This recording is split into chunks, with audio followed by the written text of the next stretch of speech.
ही फक्त भाजी नाही तर आजीच्या स्वयंपाकघरातून आलेली एक आठवण आहे. मन आणि पोट दोन्ही तृप्त करणारी परफेक्ट घरगुती स्टाईलने. चला तर मग करूयात सुरुवात. गरम पॅनमध्ये मी 2 चमचे तेल घालून घेते फोडणीसाठी. तेल छान गरम झालं, यामध्ये घालून घेते अर्धा चमचा जिरं. जिरं आपलं छान तडतडायला लागलं की यामध्ये आपण घालून घेणार आहोत 8 ते 10 लसणाच्या पाकळ्या उभ्या कट केलेल्या. एका पाकळीचे मी 2 तुकडे करून घेतले आहेत. त्या आपल्याला हलका रंग बदलेपर्यंत तेलात परतून घ्यायच्या आहेत. लसणाचा आपला हलका रंग बदललेला आहे. आता इथे मी 3 हिरव्या मिरच्या रिंग कटिंग करून घेतलेल्या आहेत. तुम्ही इथे मिरच्या तुमच्या आवडीने कमी जास्त करू शकता. मिरच्याही आपल्याला थोडा वेळ छान परतून घ्यायच्या आहेत, त्यांचा कच्चापणा निघेपर्यंत.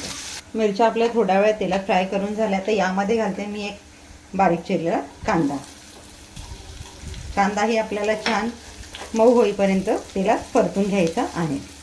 आज आपण जी भाजी बनवतोय ना ती अवघ्या 10 मिनिटात तयार होते. त्यातून आपल्या शरीराला आवश्यक असणारं iron, calcium, fibre, vitamin A, C, K, antioxidant मोठ्या प्रमाणात असतात. शरीराला ऊब मिळते आणि सूज कमी होते. कांदे आपले छान रंग बदलेपर्यंत परतून झालेले आहेत. आता यामध्ये मी घालून घेते एक छोटा बाऊल वाटाणे. तर इथे आपल्याला गॅसची फ्लेम कमी करायची आहे. झाकण ठेवून द्यायचं आहे. 3-4 मिनटं आपल्याला वाटाणे इथे वाफवून घ्यायचे आहे. मी झाकण ठेवून देते. 3 ते 4 मिनटं आपली झालेली आहेत. आपण झाकण काढून घेऊयात. मध्ये एकदा मी वाटाणे मिक्स करून घेतले तर जेणेकरून ते खाली चिकटायला नको. आता ह्या स्टेजला आपण घालून घेऊयात आपले पावडर मसाले. तर यामध्ये घालतोय हळद, छोटा अर्धा चमचा घरातला गरम मसाला, चवीनुसार मीठ. हे आपण छान मिक्स करून घेऊयात. पावडर मसाले आपले छान मिक्स झालेले आहेत.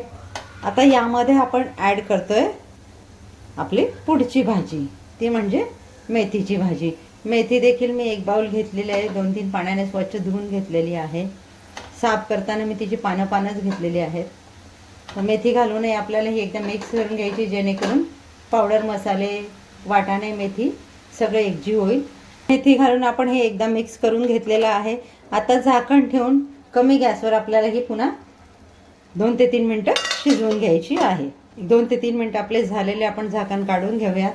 भाजी एकदम मिक्स करून घेऊयात म्हणजे ती खाली चिकटणार नाही.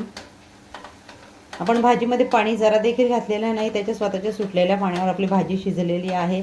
आता या स्टेजला आपण इथे घालून घेतोय वाटप केलेले शेंगदाणे. मी शेंगदाणे छान भाजून घेतले आणि जाडसर वाटप करून घेतले. 1 4 चमचे आपण यामध्ये शेंगदाणे घालून घेतलेत वाटप केलेले. हे मिक्स करूयात. मिक्स करून झालेले आहे. आता झाकण न ठेवता 1 ते 1.5 मिनटं आपल्याला अशी तिला गॅसवर ठेवायची आहे. म्हणजे एक्स्ट्राचं जे पाणी असेल ते यातलं सगळं निघून जाईल. आता या स्टेजला आपण घालून घेतोय थोडा लिंबाचा रस. वाटाण्याची गोडसर चव, मेथीची कडवट चव बॅलन्स करण्यासाठी. तुम्हाला नसेल घालायचा स्किप केला तरी चालेल. लिंबाचा रस घालून एकदा मिक्स करून घेऊयात आणि यामध्ये घालून घेऊयात चवीनुसार, आवडीनुसार कोथिंबीर. काय मग, अशाच नवनवीन रेसिपीज बघायला आवडतात ना? मग त्यासाठी आसनाज किचनला सबस्क्राईब करा, व्हिडिओजला लाईक करा, व्हिडिओ शेअर करा आणि सगळ्यात महत्त्वाचं व्हिडिओ शेवटपर्यंत बघत चला. छोट्या छोट्या टिप्स दिलेल्या असतात. आता आपली वाटाणा मेथी तयार झालेली आहे. इथे आपण गॅस घालवून देऊयात आणि घेऊयात प्लेटिंग करायला. तयार आहे आपली मन आणि पोट तृप्त करणारी आजीच्या स्वयंपाकघरातली आठवण, वाटाणा मेथी सुकी भाजी, तीही अगदी 10 मिनिटात.